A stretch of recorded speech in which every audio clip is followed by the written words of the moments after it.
Do you think I don't have a mind for like I can't make, what the hell is America all about?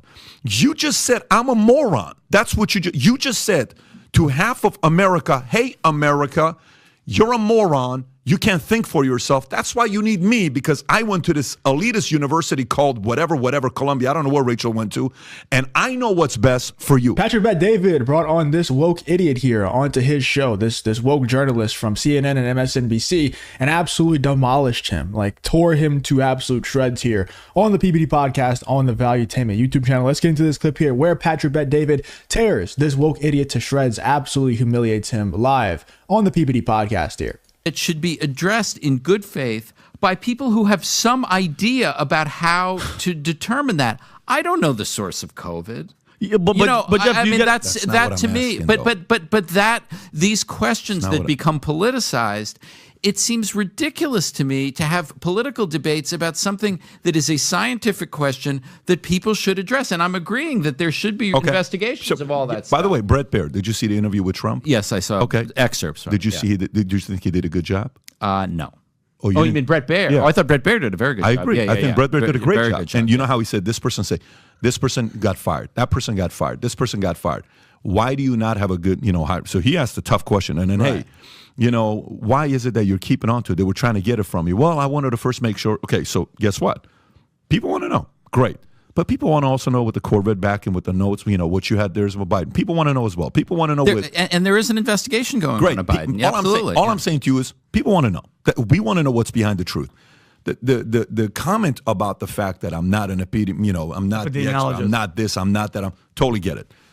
The element of that approach, when you say something like, well, you're not the expert in this and you're not the expert in that, there is a very clear, pompous, elitist message behind that. Like just like this week when MSNBC and CNN, well, we know the president's talking right now, Jake Tapper and Rachel Maddow, but we know the president's talking, but we are not going to let him have any airtime, and we're going to update you on whatever he says that's necessary because we know he's going to tell lies.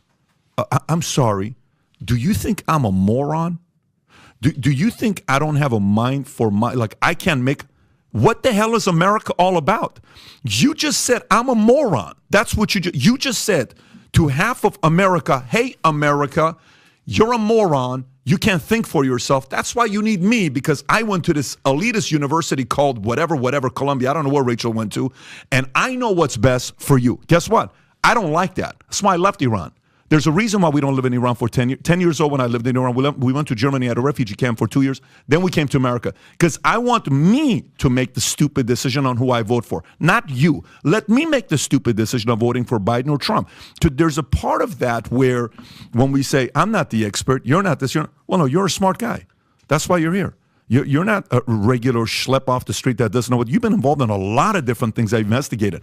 All I'm saying is for us to take the approach as well to say, hey, you don't know what you're talking about. You don't have this. You don't know what you're talking about. No, we're here because we don't know everything, but we're here to question things and say, this kind of sounds a little fishy. Don't you want to know about it? I do. Well, no, let's just live in the future. Forget about the past. No, I don't want to do that. I completely agree that, Yeah, I mean, Patrick Bet David absolutely just cooked this guy, man. Like, it is getting old, the fact that, people just go to Ivy League schools, they get a degree, and then people just act as if their word is gospel at that point. It's not even... It's bad with the journalists, but it's also bad in other areas as well. This guy being a journalist, we can stick to that, but I know it does hold some weight, and let me know in the comments what you feel about this. I know it does hold some weight to graduate college and graduate from an Ivy League school, but because I understand, the politics that go into it now and, all of that stuff, it really doesn't hold much weight inside of my brain. Whenever I see somebody graduate from an Ivy League school, I don't really care that much, because not because I think it disqualifies you, but I think there's a lot of people out there who are very much more qualified than people who graduated from these schools, because it's almost like you graduate from these schools and then all of a sudden you're just kind of handed everything. Like you're just handed all this credibility, and I just don't think it should be like that. There's so many people out there who have not graduated from college at all, that are hyper successful, but also who are much more qualified to speak on a lot of these things that these journalists who graduate from these Ivy League schools speak on. When it comes to the 2020 stuff, right? The pandy and the lockdowns and everything like that. All these Ivy League idiots were saying that, oh, we should be locked down for longer, and this jab is going to work. It's going to be safe and effective. And also, if you take it, you're never going to get the virus again, and you also can't spread it, and all this other nonsense, right? And then there's a lot of people who never graduated college at all, who are on Twitter and on YouTube and stuff saying, hey, this might not be like super safe. You know, it's not really well tested, and everybody's just writing them off and saying, oh no, the science is saying this, and by the science they mean these idiot Ivy League grads, these journalists who are saying these things, and these TV hosts and things like that. And then, I mean, it really is like 9 times out of 10 they turn out to be complete whack jobs. You know, not to mention the fact that basically all colleges nowadays are just indoctrination camps into making you think like a woke idiot. So 9 times out of 10, you come out of these schools and you go to be a journalist, you already have a left-wing slant by a lot. You're already extremely biased towards the left because you've just been indoctrinated for 4 years or 8 years or however long it took you to get the degrees that you have. So I agree with Patrick Bet-David entirely there. I mean, I think PBD absolutely cooked him. Let's see what he has to say in response here. But that you know, we don't have you know, tests to determine whether you're entitled to express an opinion on a subject. Well, the only point I was making was there are certain scientific questions, like the source of COVID, that it really does require some considerable expertise in the subject in order to have a reasonable opinion about it. That's the only point I was making, and I'm not saying that, you know, I mean, what is more than legitimate is you or Vinny or anybody saying we need an investigation of the source of COVID. That everybody, you know, that's a perfectly legit, right? But the ultimate question of what the source of COVID is, I want to rely on people who know something. And who's leading that investigation? Yeah, exactly. Who is? I don't know. That's my fucking point.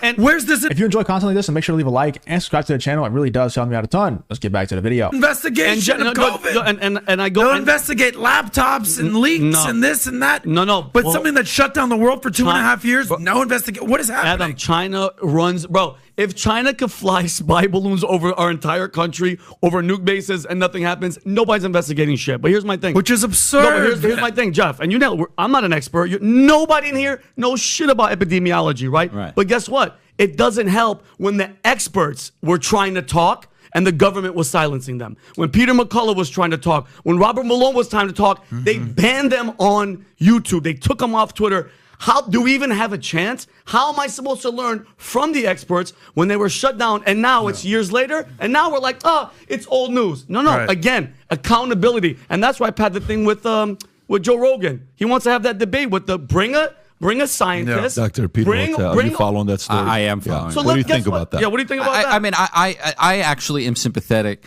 You know, if you want to have a scientific debate, have 2 scientists debate it, not Joe Rogan against some scientist. He doesn't want to do that either, though. RFK. But Hotez doesn't even want to debate 2 expert scientists that are on the opposing side. I understand the argument you're saying, like, why should he debate RFK? RFK is not. Fine. Okay, that's a reasonable argument. But why don't you get a couple other experts from the other side? Totally I want you to debate. Totally for that. Then I respect think that. That's that. Yeah, it's pretty easy to spot which side is right, which side is wrong, which side is the good side, and which one is the bad side by who tries to censor the other side and who is willing to debate and who is not. It's so simple. You know, is there one side that is censoring the other side? If the answer is yes, that side is probably pretty bad. And if the other side is like, no, let's just have free speech. Everybody should be able to say whatever they want, marketplace of ideas, and, you know, the cream rises to the top. The people can decide who they want to listen to and who they believe, who they trust. That's the side that's normally on the good side, the side that's for open discussion and open debate. And if there's one guy who is going on Joe Rogan and going on the Patrick Bet-David podcast and all these places, and he's like, this is the truth about this virus, and nobody can you know, tell me anything different. And then they're like, well, why don't you just debate somebody who's on the other side and like show them how right you are with the facts and the logic and everything like that. And he's like, no, I'm not going to do that. You're probably lying. You're probably wrong. And even if you're not, if you're that person, you have to accept the fact that if you decline debates like that on something that you claim to be an expert on, that you claim to be very, you know, you're very staunch in what you believe in on this subject, You have to understand that whenever you decline any and every debate, people are going to automatically assume this guy is a liar. This guy is a grifter. This guy does not know what he's talking about. Because why else would you decline a debate, an opportunity to prove yourself and how right you are and how much of an expert you are on a topic? Why would you decline that unless you are lying, unless you are a grifter? It's so obvious. That's fine. I mean, I'm not in that involved. I just having people who know something about it should debate, but you know, I shouldn't debate. No, of course. You know, Jeffrey, why do you think I don't know anything about it? Yeah, America wants to see this debate, conversation, dialogue for sure. Whether it's RFK or Malone or McCulloch, and then versus a Fauci or Dr. Hotep, fill in the blank. In your non-expert legal opinion, why do you think this debate has not happened? Why has it not occurred yet here in America? Well, it is happening. I mean, look, we're having this conversation. No. But none of us are experts. I'm talking experts. There are scientific papers being published all the time about COVID. That's not a debate. No, it's not. That is a debate. Yeah, how many scientific papers have you read recently? I haven't read it, but I mean, nobody's reading that. But people want to visualize and see. You're saying like just two doctors debating with a camera on? Is that kind of what you're saying? I mean, yeah, like a debate. Okay. Yeah. I mean, not scientific papers. Fauci and Malone. Not scientific papers. I think you will. There will be, given the level of interest in it, there will be plenty more discussion on this subject among people who know what they're talking. Yeah, there has been, and your side lost. And I agree. We should see debates on camera, in person, between these scientists, because these scientific papers and these studies and everything, they all get manipulated. They all get censored if they're not along the right lines of thinking, right? We've seen this with so many different industries, not even just the health industry, but also with, like, you know, if you look into the Graham Hancock stuff, he's also somebody who goes on Joe Rogan all the time with the archaeology and how old human civilizations are and all this stuff. There's been so much evidence that Graham Hancock and many other people who are kind of like in alternative archaeology, I guess you could call it, have found that civilization is a lot older than we think it is, and that there was this, you know, that there's a lot of things that mainstream archaeology has gotten wrong. And even though Graham Hancock and these people have such massive evidence pointing towards these things, because it doesn't align with the normal explanation that archaeology, mainstream archaeology gives, they just get shunned. They get just blackballed and kicked out. These people are not about finding truth. They're not about expanding the human experience, human knowledge. They're about their own pockets and making themselves look good, making themselves look like as big experts as they possibly can so they can sell more books. That's basically it. And the health industry is no different, man. It's all corrupt. Anyway, let me know in the comments what you guys think about Patrick Bet-David absolutely destroying this woke idiot here. This, you know, it was a heated debate between PBD and this CNN reporter. I think he's a former CNN reporter now, but let me know in the comments. You guys think that's all Patrick Bet-David versus this woke CNN host here.